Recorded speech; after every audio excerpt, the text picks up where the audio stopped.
Hi traveller, welcome to my channel.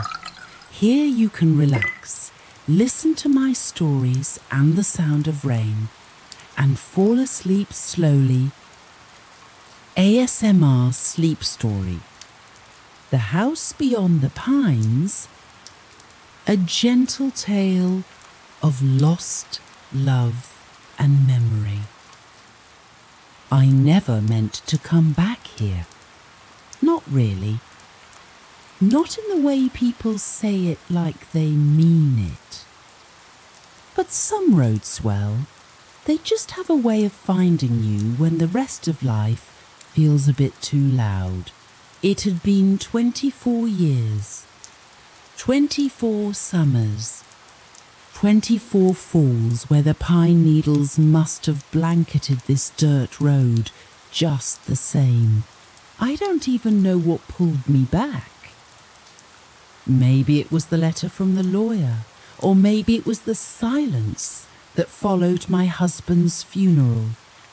You know that kind of silence, don't you, dear friend? The kind that rings louder than any music, louder than grief even. The gravel crunched beneath the tires like it always had. Some parts of the world never change. The house stood at the end of the road still and stubborn. It was tucked behind a tall veil of pines, like a secret ashamed of itself, paint peeled from the eaves. One shutter dangled crooked like a lazy eyelid. But the bones of it were there. Just as I remembered, I parked beneath the biggest tree, the one with the crooked branch that used to look like it was waving. It wasn't waving now. It looked tired. So was I. There's a strange thing that happens when you stand on old ground. Your body remembers before your mind does. I felt it deep in my chest, a flutter of nervous warmth, like something was waiting for me inside. The screen door groaned when I opened it. Dust bloomed in the sunlight, like faded ghosts. I stepped into the hallway and stopped. The scent hit me first. That mix of cedar, old books, and something floral-like dried lavender, long forgotten in a drawer. My grandfather's cologne still lingered in the wall. I nearly expected him to walk out of the kitchen with his suspenders hanging loose and a glass of sun tea in his hand. But no one came, just silence. The kind that pressed against your ears. The kind that made you feel like whispering, even if you were the only one in the room. I ran my fingers across the edge of the hallway table. The same crack in the wood, right where I once knocked over a snow globe. Funny what stays. The house didn't seem angry. It felt like it had been holding its breath, waiting for someone to return. My feet carried me up the stairs before I could even think.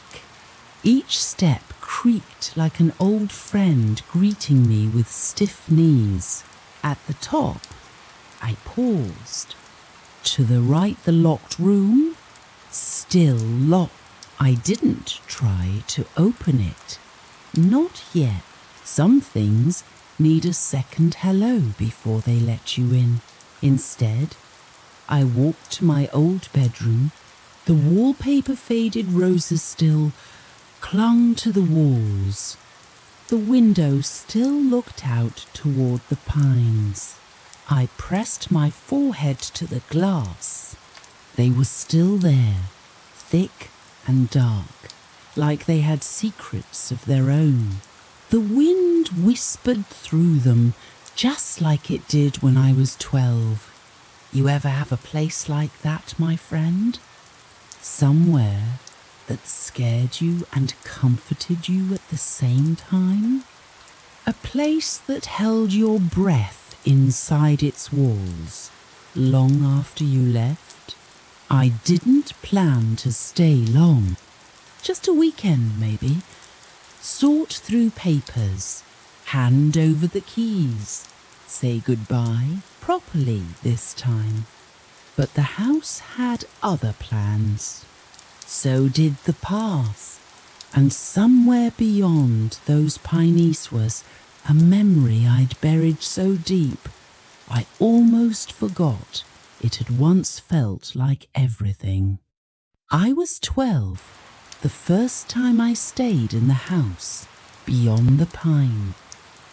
Just 12, with knobby knees and a suitcase that still smelled like my mother's perfume. That summer, it was supposed to be temporary. Just a few months while my parents tried not to get divorced. I didn't know that at the time, of course. I thought I was going to help grandfather on the property, as they told me. It sounded noble, like I was some kind of little pioneer. Truth was, I think they just wanted me out of the way. Grandfather didn't talk much. He was the kind of man who had an old leather chair that no one else dared sit in. He wore flannel even in the summer, and his beard always smelled like tobacco and pine sap. But he wasn't unkind. He'd grunt when he passed me a plate of eggs or toss a blanket over me when I fell asleep on the couch. Love, in his language, was quieter than most. That first morning, I followed him out past the back porch. The dew soaked my socks, and the sunlight sliced through the trees in golden spears. He pointed toward the shed, didn't say a word, just nodded, and that was my invitation into the woods. I remember walking behind him, his steps sure and heavy, mine small and skipping to catch up. There was something magical about how the pine needles softened every footstep, like we were walking on the back of a sleeping giant, careful not to wake it. The shed smelled like engine oil and old winters. He handed me a rake, then a pair of gloves, 3 sizes too big. And that was the beginning of our unspoken summer. Every morning was the same. Eggs, then pine. He'd rake. I'd pretend to help. Sometimes we'd clear fallen branches. Sometimes we just walked through the trails he'd carved over the years. He'd pause, touch a tree trunk, and nod like it told him a story I couldn't hear. And then there was the attic. I found it on a rainy afternoon, the kind of rain that drums on the roof so hard it feels like the house might float away. I was bored. Books only lasted so long, so I crept up the narrow steps behind the linen closet and opened the small wooden door at the top. The attic smelled like dust and secrets. There were trunks, boxes, old photographs curled with age. But what caught my eye was a tin box with faded red paint. Inside were letters, dozens of them, all addressed to someone named M. And they were all from the same person, grandfather. The writing was younger, the ink blotted in places, and every word was filled with something I had never imagined coming from him. He wrote about the war, about loneliness, about music, about a woman named Margaret. I never asked him about her, not directly, but that night, while he stirred soup at the stove, I said softly, "Who's M?" He didn't look up, didn't flinch. He just said, "Someone who taught me about light." I didn't understand then, but I think I do now. You see, dear friend, when you're young, you think adults were always the way they are, solid, quiet, untouched by wonder, but they weren't. They were once breathless with love, just like us. They once watched light fall across someone's face and felt the whole world stop. That summer, he never brought up M again, but he took me fishing, taught me how to use a compass, and once he whistled a tune so soft and aching, it made me want to cry without knowing why. When summer ended, I left the house behind, left the letters in their box, left grandfather with a long hug that he returned with a hand on my head and a single word, brave. I never forgot that. And now, standing in this old house again, I wonder if he left more than just tools and flannel behind. I wonder if he left the ache too. I didn't know what I expected to find when I stepped inside that quiet old house. Maybe dust and silence. Maybe memories and corners. Maybe nothing at all. But I hadn't expected the locked room. You know the kind, don't you? A door just slightly different from the others. This one at the end of the hallway. Its paint a little more chipped. The brass knob cold and stubborn in my hand. It didn't rattle when I tried it. Just stayed quiet. Locked. My grandmother never mentioned any locked room. She had told me once, in her sleepy old lady voice, that the house used to breathe in the summer. Every window open, she said, every door swinging on its hinge. But this door had stayed closed. For how long? I didn't know. There was something odd about it. Not sinister, just curious. I pressed my ear against it. Nothing. No sound. No scent. No draught. Only stillness. For a moment, I let my hand rest on the wood. It was smooth and warm from the afternoon sun. I whispered, "Don't ask me why I'm back." Do you ever do that? Talk to rooms? Maybe I'm just the sentimental kind. Or maybe I knew, deep down, that someone had once stood on the other side of that door and whispered too. I didn't try to force it open. Not yet. Instead, I turned and wandered back downstairs, where the sun was still slipping through the lace curtains and dust floated like soft snow in the light. I made tea in the old kitchen. The kettle was dented, but it whistled like it remembered how. I found an old notebook in a drawer. yellowed pages, blank but for a single pressed flower. A violet, dried, delicate. There were no words beside it. No date, just silence. I carried the notebook upstairs that night, lit a candle, even though the lights worked fine. Some part of me wanted the shadows, and I sat in front of the locked door, tea in hand, notebook on my lap. "Who were you?"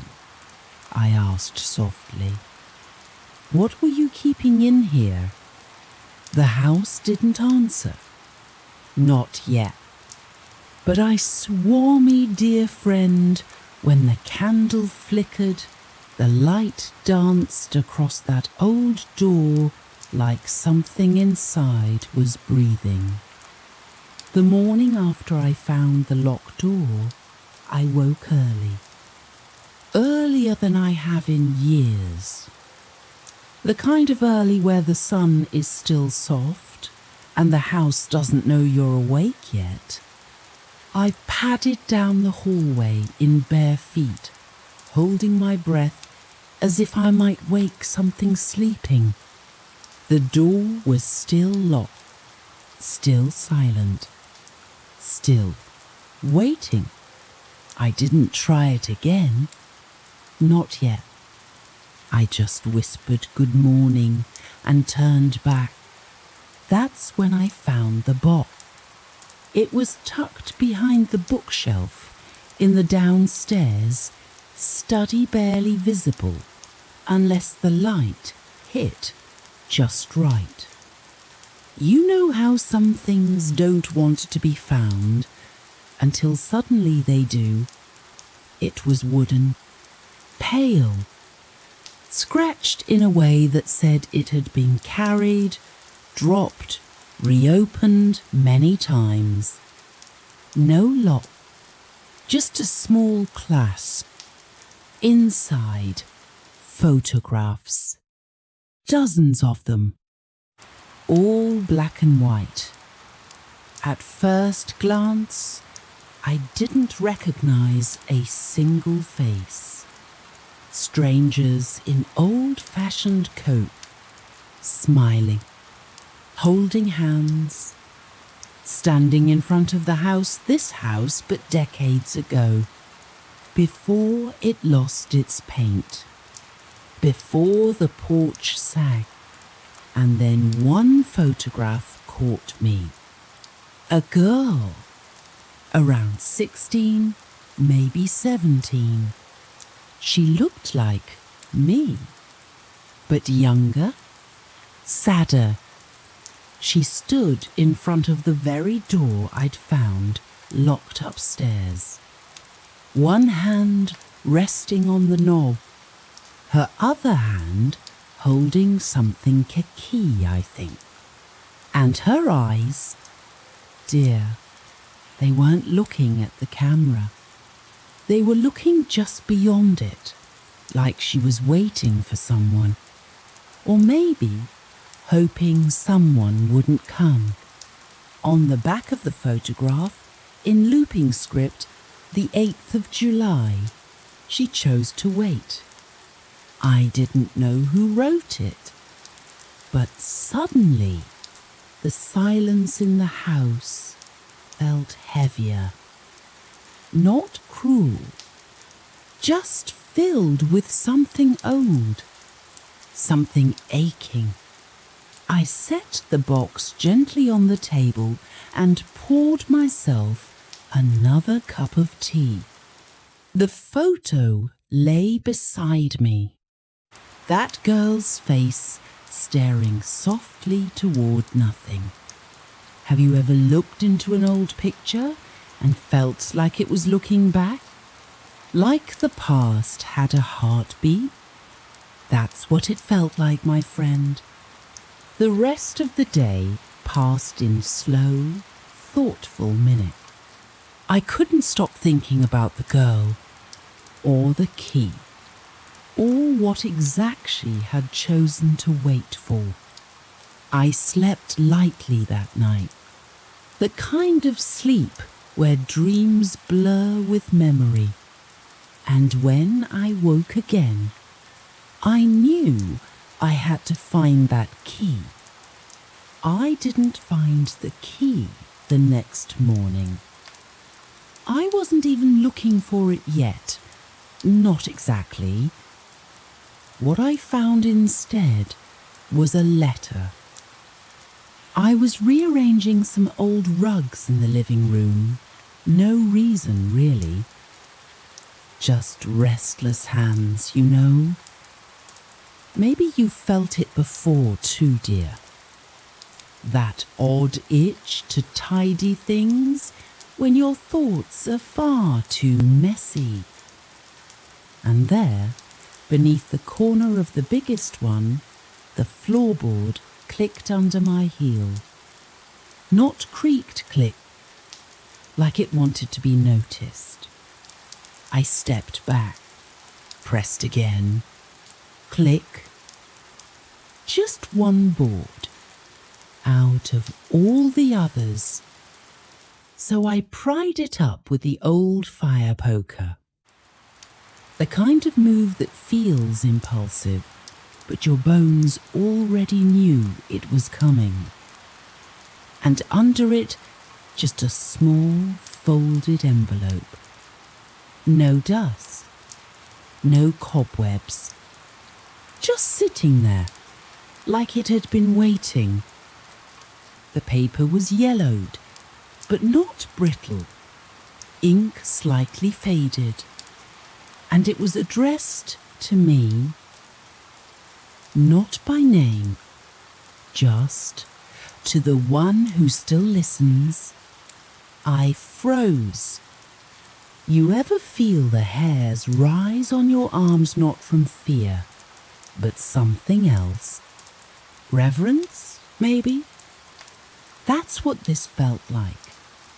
I opened it, slowly. Inside, just a single piece of paper, and handwriting that looked practiced, like the writer had written this same message more than once. If you've come this far, you've heard it too. The hush between the trees, the house breathing memories. Don't rush. Let it show you what it kept. We only ever lose what we stop asking for. That was it. No date. No explanation. Just a voice that seemed to echo in my head for hours after. Let it show you what it kept. My hands trembled a bit when I folded the letter back up. I don't know who M was, but I believed them.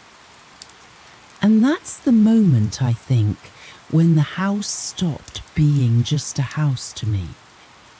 It became a keeper, a whisperer, a place that had something to tell me, not just something to show. The rest of the day passed like I was in a fog.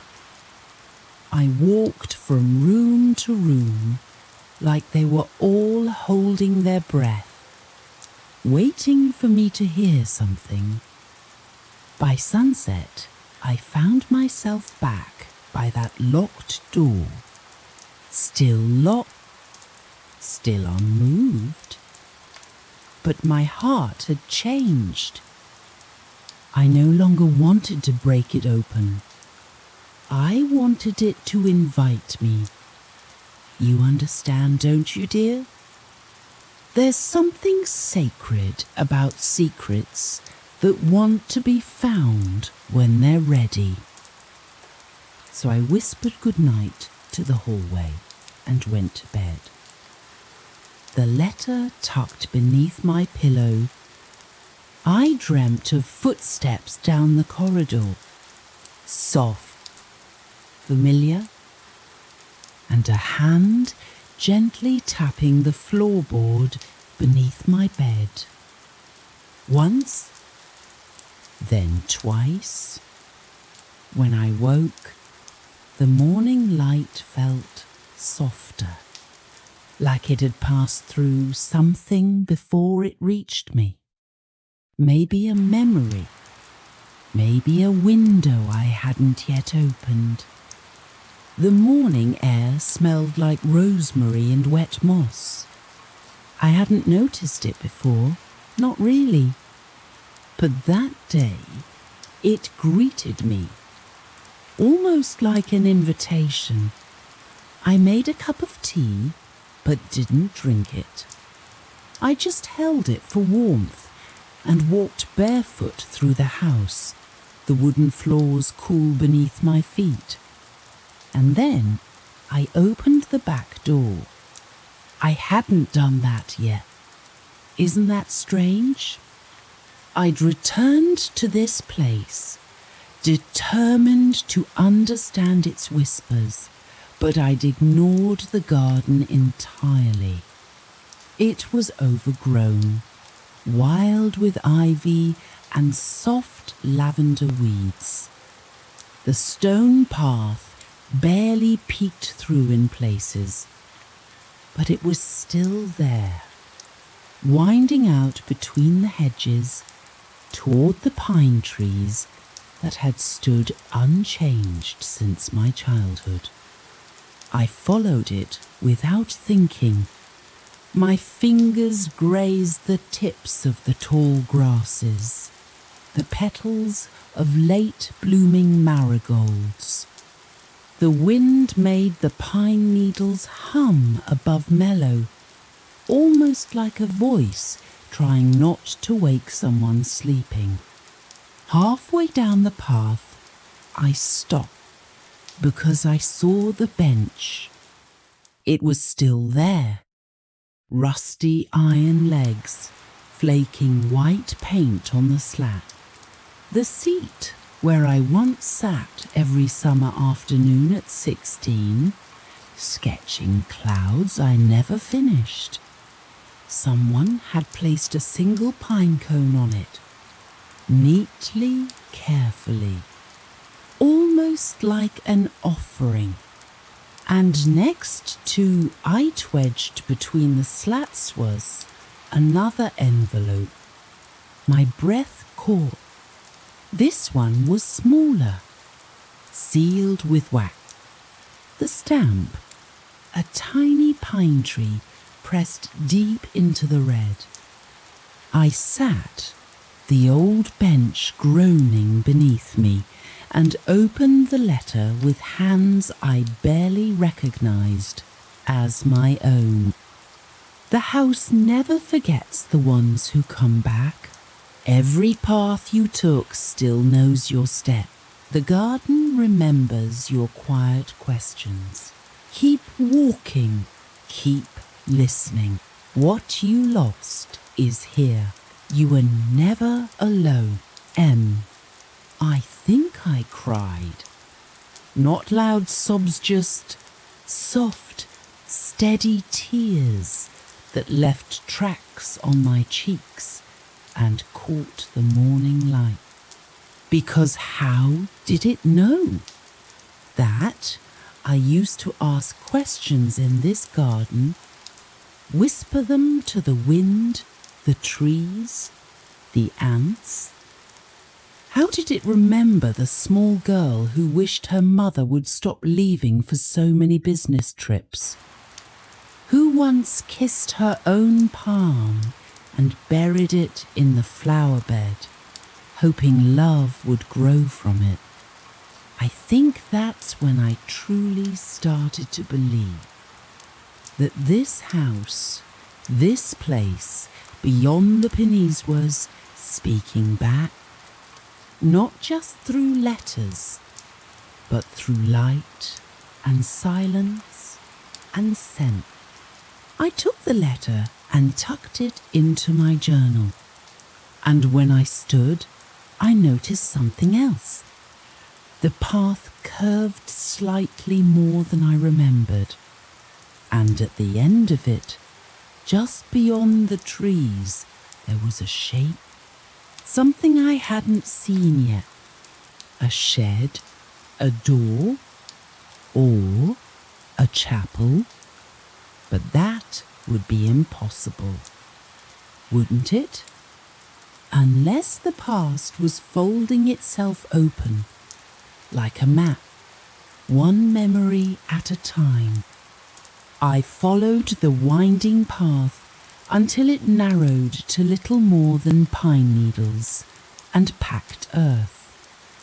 The branches above wove themselves into a sort of canopy, filtering the sunlight into a hazy golden mist. It smelled like sap and stories. And then I saw it. Nestled between the trees like it had always been there, like it had grown out of the roots itself stood a chapel. Small, weathered.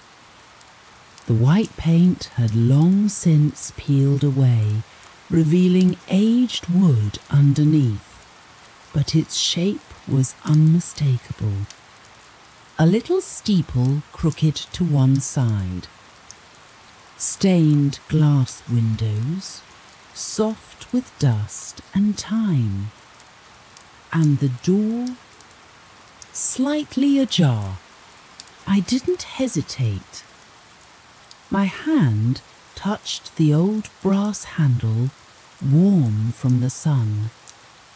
The door creaked open with a sigh, as though it had been waiting just for me. Inside, the silence was alive, not empty, full of memory maybe, or breath that didn't quite leave. Wooden pews lined both sides, crooked and uneven. Cobwebs dressed the corners like lace. And the light, oh my friend, the light.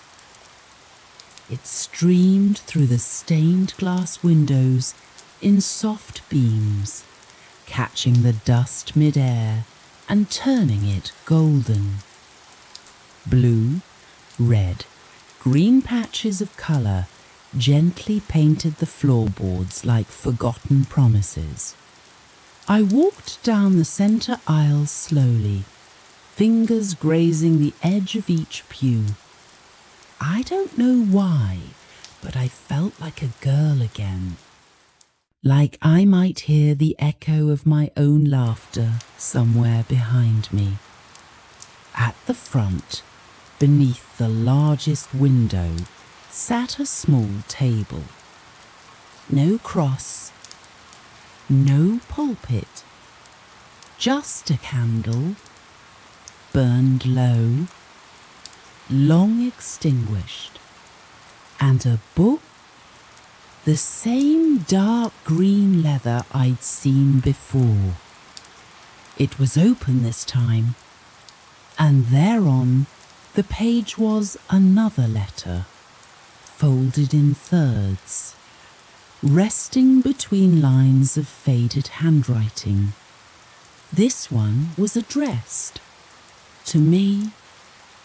Not M, not initials, just my full name in careful script. Do you remember this place? We came here once, though I don't think you noticed. You were drawing the sky. I was watching the way the light caught your hair. I wanted to speak then, but I couldn't. You always saw things in layers clouds, beneath clouds, colours inside shadows. Maybe you'll see me now. Keep coming. There's more. M. My breath caught in my throat.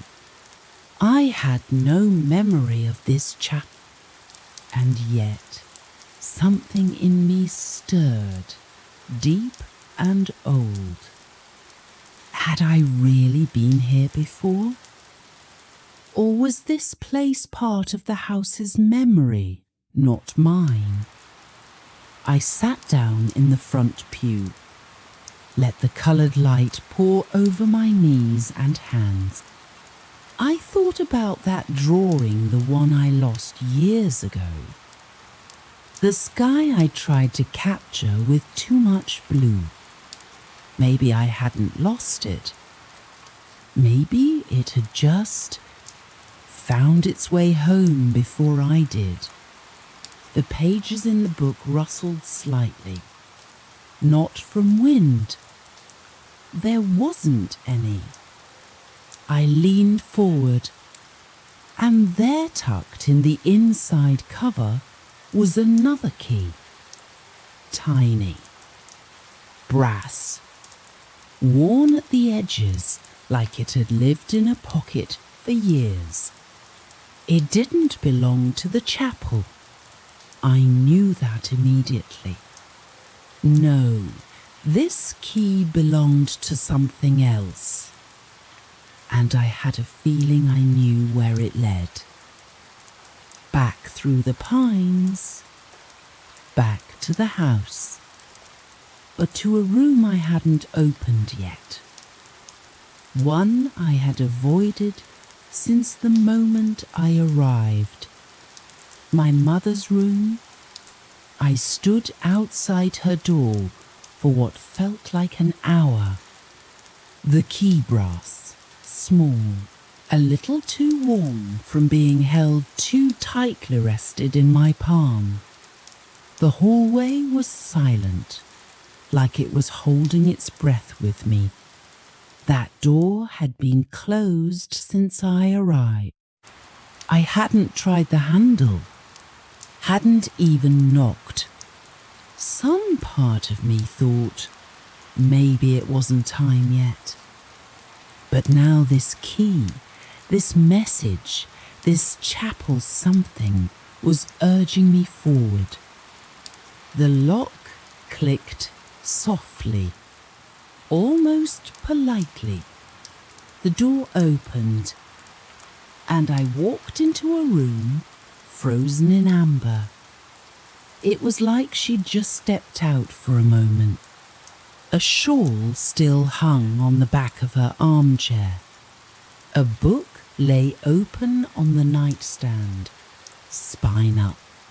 The curtains let in a gentle, diffused light that turned the dust into mist. Everything smelled faintly of lavender and old paper.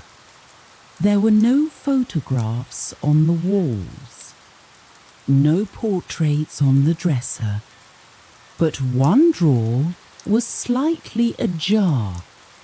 I hesitated only a second before pulling it open fully. Inside letters, dozens of them, all in the same hand, all addressed to her, none of them opened. I pulled one free. The ink was slightly faded, but still legible. The handwriting was unmistakable. His, M's. I saw her today. She sat by the window and didn't know I was watching. She's like a reflection there and not there. You told me not to speak to her. I listened, but it's getting harder. I read another. She hums when she paints. You used to do that too. Does she know? I wonder if you ever told her who I am. My heart twisted. My fingers shook. Another letter. I left the book where you said, I hope one day she finds it. I hope it speaks louder than I ever could. If she asks, tell her the light was real. I pressed the paper to my chest, closed my eye. All this time, all these years, my mother had known about him, hidden it, protected something one. or maybe protected me. I didn't know what to feel. Rage and gratitude warred in me. But above it all, a strange calm, like a puzzle finally agreeing with itself. I turned to the desk. A small jewellery box sat in the corner, the kind that plays music when opened. I lifted the lid. No music, just a photograph, black and white. My mother, much younger, and next to her, him, M. He looked the same gentle smile, the same soft gaze, but they were holding hands. I sat down on the edge of the bed. Let the photograph rest on my lap. I whispered to the quiet room, "Why didn't you tell me?" The walls didn't answer, but something in the silence felt tender, like forgiveness, like understanding that didn't need words. Outside, the wind picked up. Pine needles brushed the window like fingertips. I looked down at the letters again, and I knew there was more to find. This house, this landed, still had something left to show me. The forest didn't feel the same anymore. I stepped outside with the photograph still in my pocket, the air thick with the scent of pine and rain-soaked moss. It was as if the trees had been listening all along. The path behind the house wasn't a path at all, just a narrow space between the trunks, worn only by memory and instinct. As a child, I'd never dared go too deep, but now something pulled me. Something familiar, or maybe something that had waited. Branches brushed my shoulders like soft reminders. Leaves shivered above me, whispering secrets I hadn't yet earned. Every step I took made the silence shift like the forest recognized me. Halfway between the house and the old stream, I found the clearing. I didn't remember it being there, and yet I did. The shape of it, the circle of stones, the flat stump in the center. It wasn't a place of play, it was a place of pause. A place where someone once waited. I sat down on the stump, listened. Birds called distantly. A breeze curled around my ankles. And then a sound, faint, almost nothing. My name, just once, whispered like a memory. I turned quickly. No one, but the air shimmered, and my heart answered before my mind could. This was where they met. My mother and M, where they left pieces of themselves, where their silence had bloomed into years of hidden love. And now, here I was, carrying both their shadows. A flash of movement caught my eye. At the edge of the clearing, tucked beneath a low bough, was a small wooden box. Old, warped, but intact. I knelt, opened it. Inside, a folded note and a pressed flower violet, delicate, still holding its shape after all these years.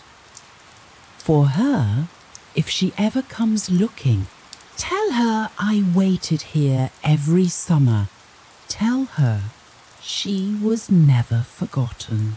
I closed my eyes, let the words wrap around me like dusk, and I cried, not just for them, but for the girl I'd been, the woman I was, and the stories I hadn't yet lived.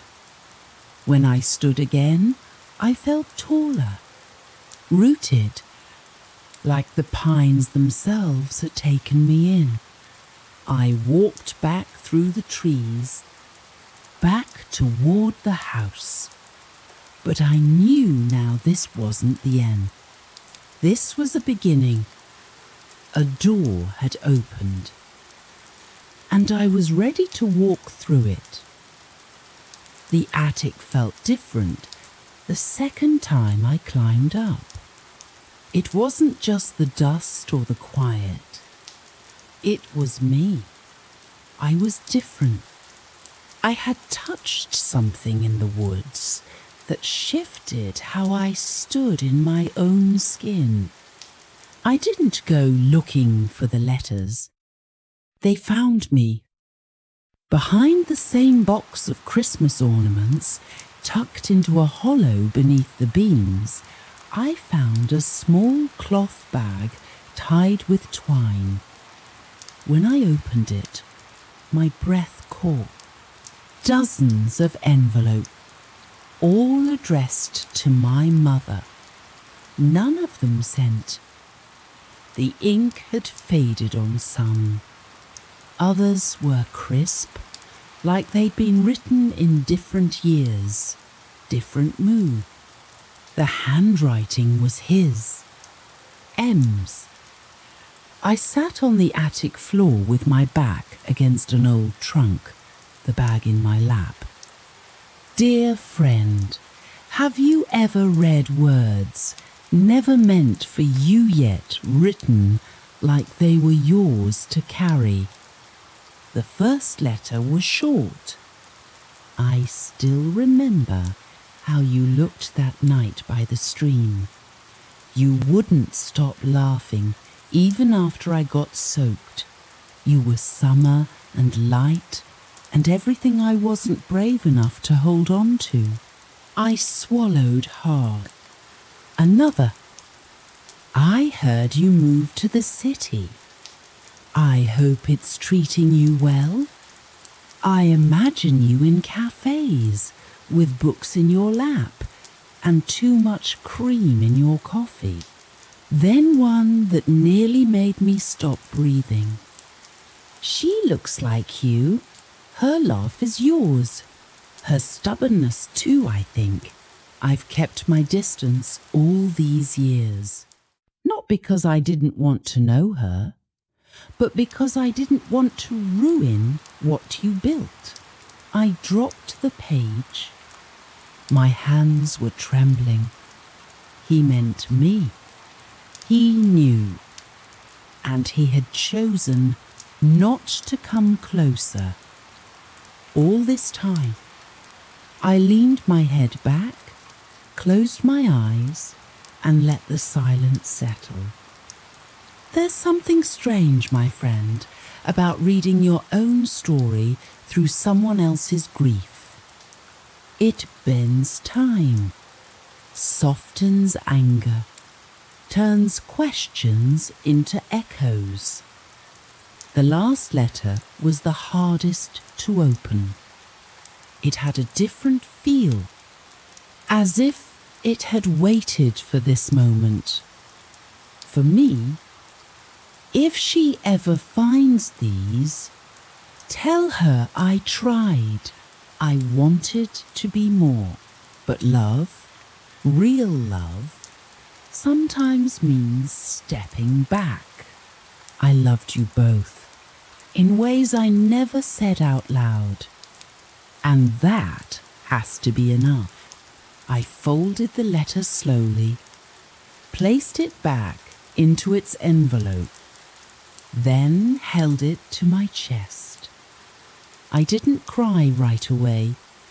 Instead, I smiled, because somewhere in those words was a kind of peace, not resolution, but recognition, and that was enough for now. I waited 2 days before asking her, not because I didn't want answers, but because I wasn't sure if I deserved them, or if she owed them to me. We were in the kitchen. She was shelling peas into an old metal bowl, the kind that's seen more summers than either of us could count. I sat at the table with a cup of coffee I hadn't touched. "Mum," I said, my voice softer than I intended. Her hands paused, just slightly. The peas clinked into the bowl. She looked at me, and she knew. "You found them," she said. I nodded. She didn't ask how, didn't ask why. Instead, she wiped her hands on a dish towel and sat down across from me. "Were you ever going to tell me?" I asked. There was no anger in my voice, just the ache of a child who had grown up without a name for something big.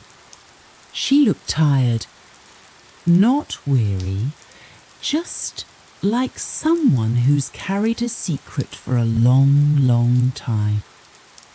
"I wanted to," she said, "so many times. But every time I got close, something stopped me. Fear, maybe, or hope that you wouldn't need to know." I waited. "Dear, have you ever listened so hard that your heart beat quiet?" That's how it felt. "I met him when I was 20, she said. "Summer, a short one, but it changed everything." She smiled faintly. "He made me feel seen, like I wasn't just someone's daughter or someone's student, just me." Then came the silence. Not the kind that begs to be filled, but the kind that settles between words. "He didn't leave me," she continued. I asked him to go. My breath caught. I knew what he carried, the weight of his life, the uncertainty. He was always looking over his shoulder, and she looked at her hands. I was already pregnant when he left, but I never told him. "Why?" It came out like a whisper. "Because I wanted to give you a life without fear." She looked up at me. A name doesn't make a father. And I thought, maybe you'd grow strong not knowing the mess he was born into. I didn't respond right away. What do you say to that, my friend? To a woman who held silence like armor, thinking it would protect you? "I see him in you," she said quietly.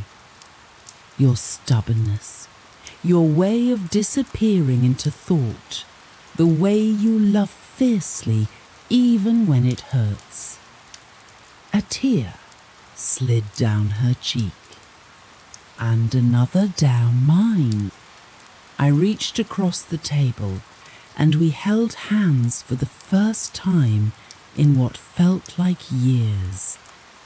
I'm sorry, she said, for what I didn't say, and I forgave her, because there was nothing else to do, because sometimes love isn't loud, sometimes it's a choice you make in silence, over and over again. The morning after our talk, I woke early. The house was still, save for the ticking clock in the hallway. The air smelled like old wood and something faintly sweet, maybe, the lilies on the kitchen table. I didn't leave a note. I just put on my shoes, grabbed my coat and stepped outside. The pines stood tall beyond the garden, their tops hidden by a thin layer of mist. For a moment, I hesitated. That forest had always held something for me. Mystery, fear, memory. The trail was still there, narrow, overgrown in places. But my feet remembered where to step, where the roots jutted out, where the light broke through the canopy in little flickers. With each step, the past brushed against me, like the wind through the leaves, like whispers, like breath. I remembered walking here as a child, Mom holding my hand tighter when we reached the bend, telling me not to stray too far, and later walking here alone, teenage angst simmering in my chest, thinking if I walked far enough, I'd find the answers, or maybe just the courage to ask the questions. But today was different. Today, I wasn't running. I wasn't searching. I was returning. The clearing appeared suddenly, like it always did. A hush in the trees. A circle of stillness. There, at the edge, stood the old wooden bench, weathered by rain, moss curling around its legs like soft green lace. I sat. The air smelled like pine and damp earth. Somewhere, a bird called out once, then went quiet. And then I reached into my coat pocket, pulled out the letter I'd found in the drawer. His letter, my father's. I opened it again. Read it slowly, the way you read something sacred. The words didn't change, but somehow they landed differently out here. Among the trees. I'm sorry I couldn't stay. I hope you found your way. You deserve more light than I ever carried. Tears came again, but they weren't heavy. Not bitter, just soft, like rain through pine needles, like forgiveness, like letting go. I folded the letter, held it against my heart, and sat in silence as the morning broke open around me, as light spilled through the trees, as the pines stood watch, because sometimes you don't find answers. Sometimes you find peace instead. And my dear friend, that's more than enough. The wind had picked up by the time I left the clearing. Not loud or angry, just enough to make the branches sway and whisper above my head, as if the forest itself was remembering too.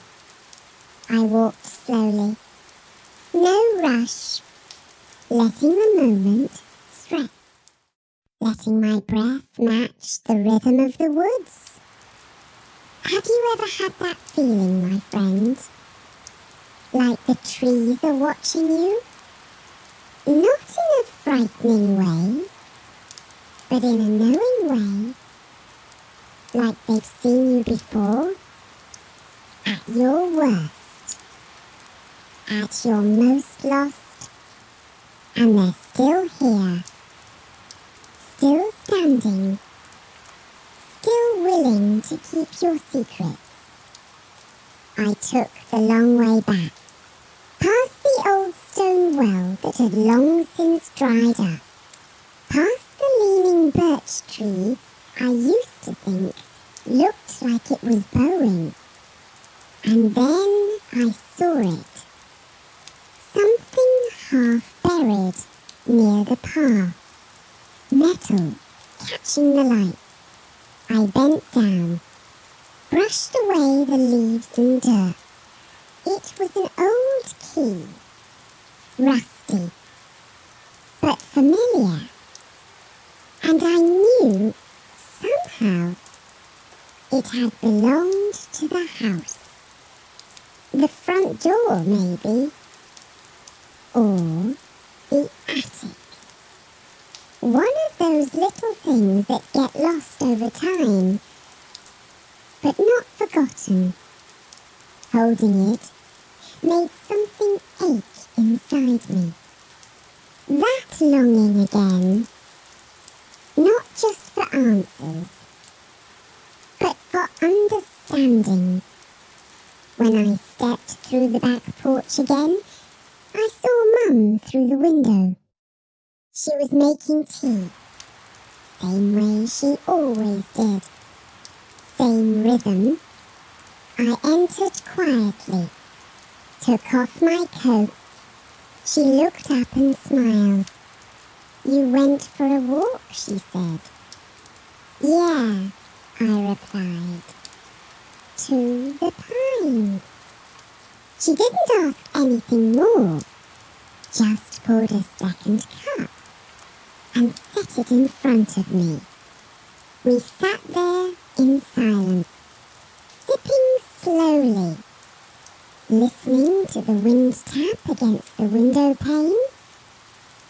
And for once, I didn't need her to explain.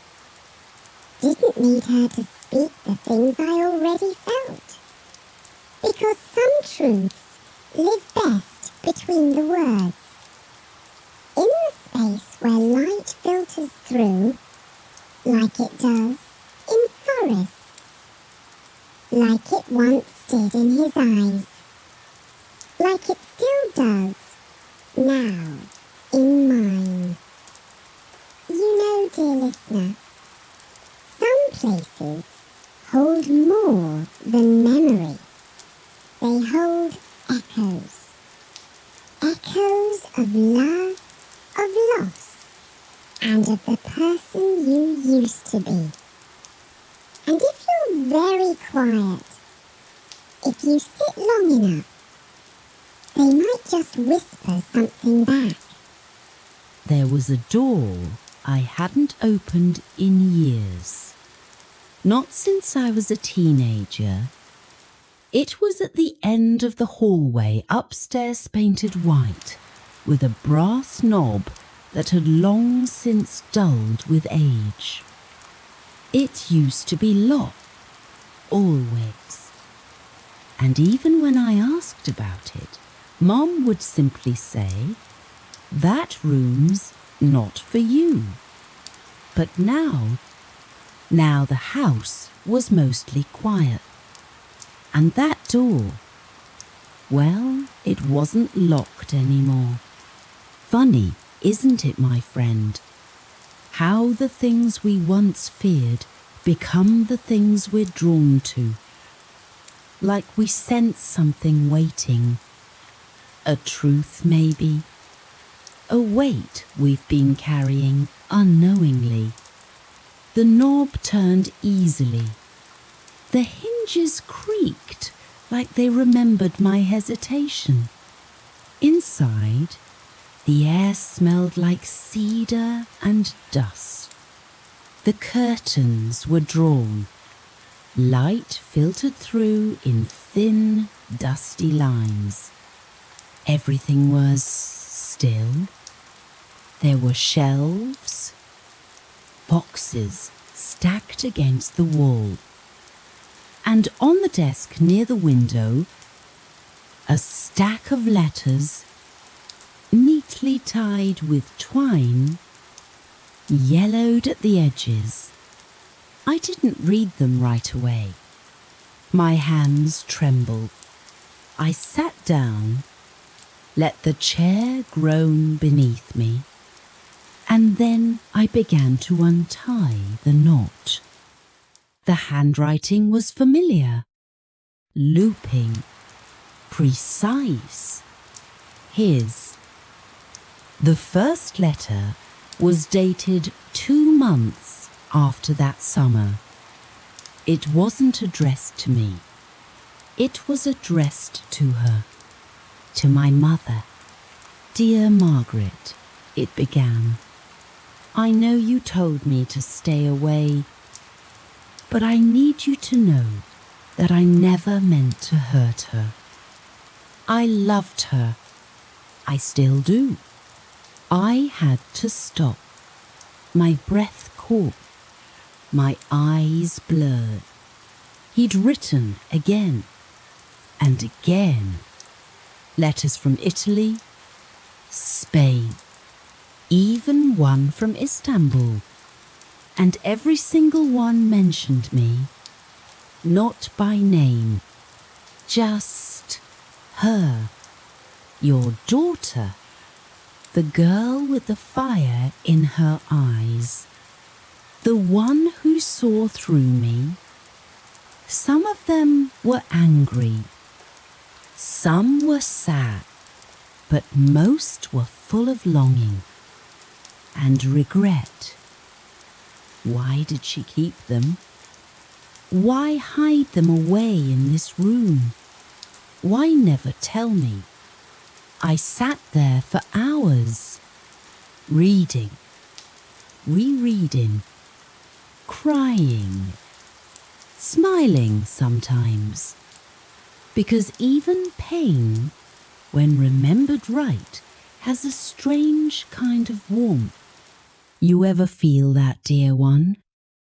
That ache that somehow comforts, like a scar that doesn't hurt anymore, but reminds you that you survived? I left the letters where they were, tied them back up, closed the door gently.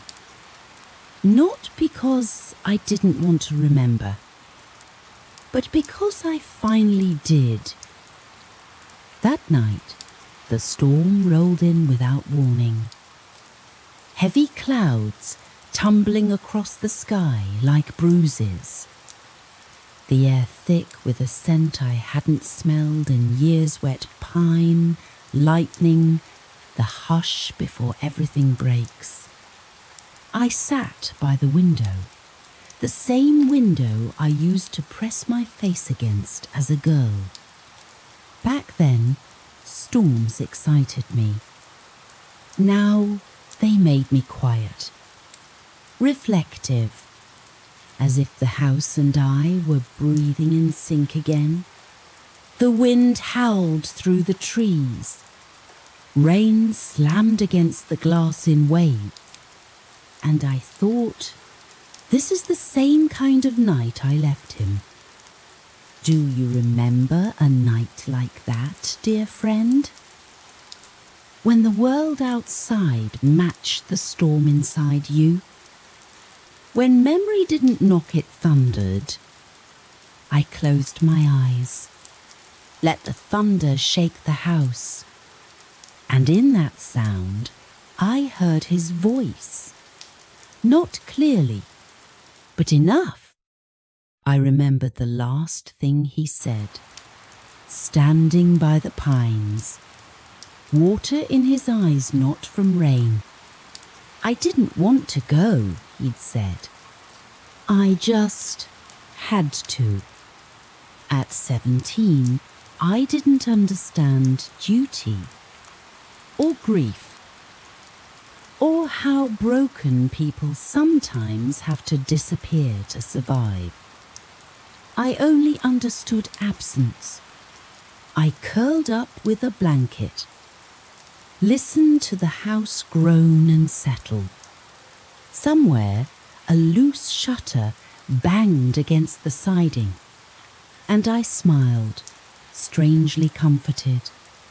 This house was still full of echoes, of footsteps and laughter and whispered secrets between raindrops.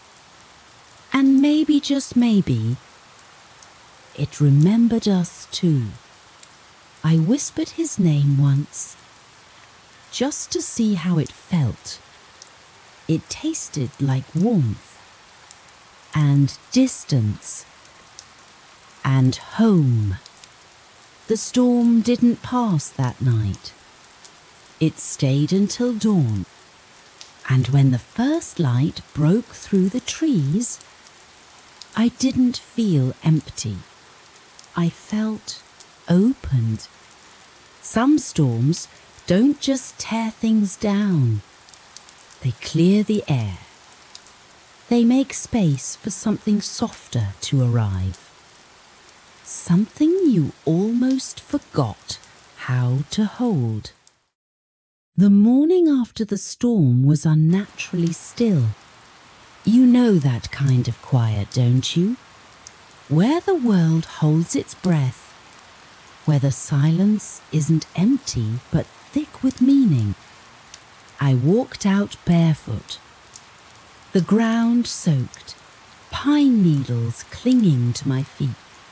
The lake shimmered under a pewter sky, and the trees dripped like they were weeping.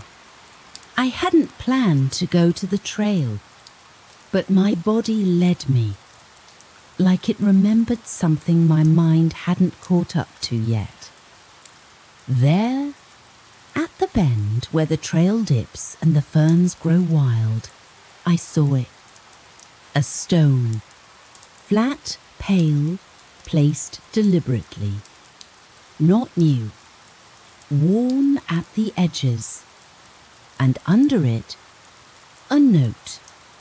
The paper was yellowed, the ink faint, but I knew the handwriting before I even read it. Sometimes I still sit here, it said.